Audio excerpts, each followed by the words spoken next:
Apretaba a mi hijo y pensaba que si venía al mar no iba a tener la fuerza de retenerlo. Entonces fue horrible. ¡Arranquen bien el mar! El tsunami arrastra al entrar y al salir el agua vuelve a arrastrar. Entonces eso puede generar más daño aún.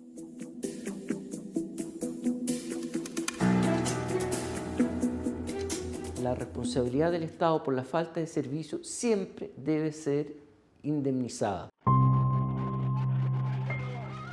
9 años han pasado desde el segundo terremoto más fuerte en la historia de Chile.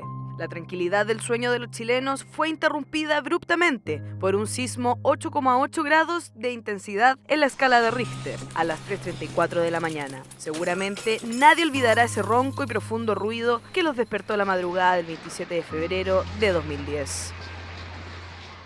Fue muy fuerte, un ruido ensordecedor porque aparte digamos, del ruido de la tierra se quebraba todo en la casa y nos movíamos como una juguera así de un lado a otro. El terremoto, con epicentro en la costa sur del Maule y que azotó la zona central y sur del país, tuvo una duración superior a 2 minutos y dejó un saldo de más de 500 muertos, alrededor de 24 desaparecidos y más de 800.000 personas damnificadas. El epicentro es donde comienza, en la parte de la superficie, donde se ve que comienza el terremoto. Esta es una fractura, es una falla que tiene una extensión bastante larga. En el caso del terremoto del 2010 es una extensión del orden de unos 350 a 400 kilómetros de longitud de ruptura de norte a sur.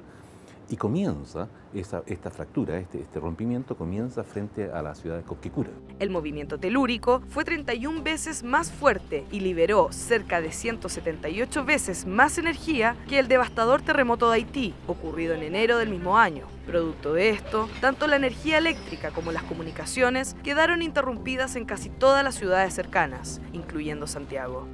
Me acuerdo que estaba la comisaría y la comisaría tenía una piscina y de ahí sacaban el agua para las urgencias que se necesitara, porque hubo un minuto que ya no había agua, no había plata para sacar plata. Sin embargo, la catástrofe no terminó ahí. 30 minutos después del sismo principal, una gran ola sorprendió a miles de personas y penetró con furia varios kilómetros hacia el interior de la ciudad, provocando que localidades costeras de la zona desaparecieran bajo las inesperadas y violentas aguas del tsunami. Un tsunami puede entrar como una gran masa de agua, una gran muralla que puede inundar varios kilómetros hacia adentro y puede destruir todo lo que vaya a su paso.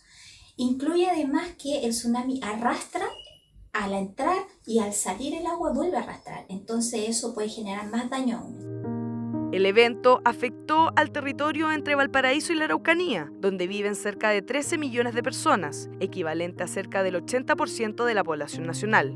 Se estima que alrededor de 370.000 viviendas sufrieron daños por el terremoto y tsunami. De ellas, más de 81.000 quedaron destruidas. Por otro lado, el 90% de las edificaciones de adobe colapsaron o quedaron seriamente afectadas.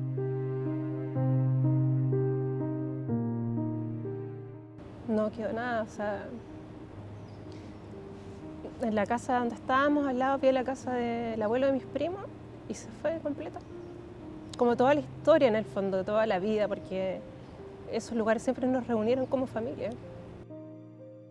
Y desde esa época, desde los fines de los 1800, probablemente el más grande que se le sigue al terremoto del 60 en Chile es justamente este, un 8.8 que tiene unos 300, 400 kilómetros de longitud de ruptura. Tras la catástrofe, se produjo un debate público respecto a la capacidad de reacción del gobierno y de los organismos involucrados directamente a este tipo de emergencias, como la Oficina Nacional de Emergencias ONEMI y el Servicio Hidrográfico y Oceanográfico de la Armada CHOA.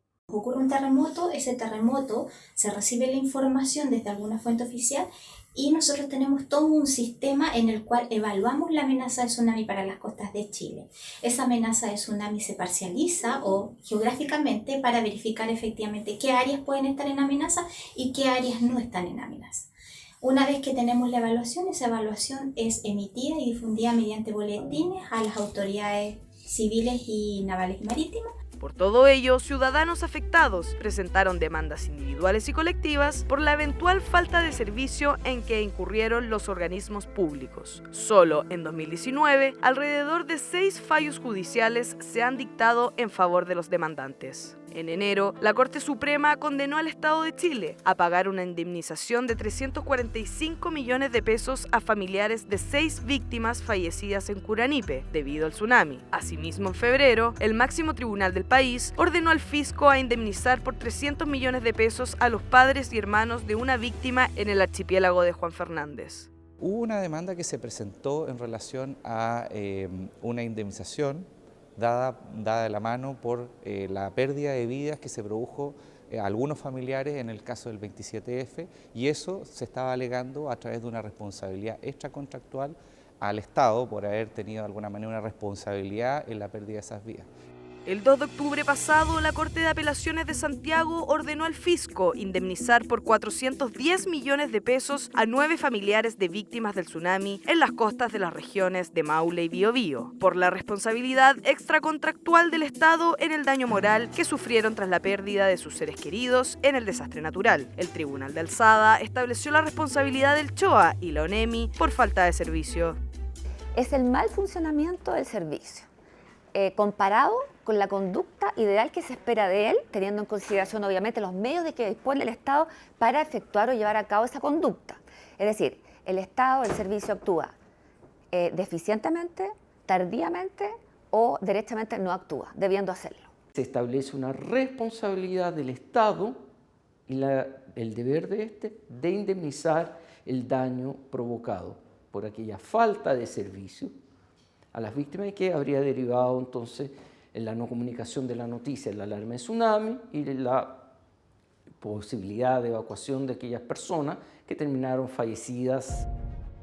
Después de 3 años de investigación, analizando miles de causas judiciales ligadas al desastre natural y 130 de ellas deducidas en juzgados civiles contra el fisco, la jueza de Talcahuano, Antonella Farfarello, lanzó el libro Responsabilidad del Estado, terremoto del 27 de febrero de 2010. En la investigación se incluyeron todos los fallos, prácticamente el 99,9% de los fallos que existieron en relación al terremoto del 27F y los distintos factores de imputación que se establecieron en ello o que se plantearon en ello, y respecto a los cuales a algunos se les dio lugar y en otros no se les dio lugar.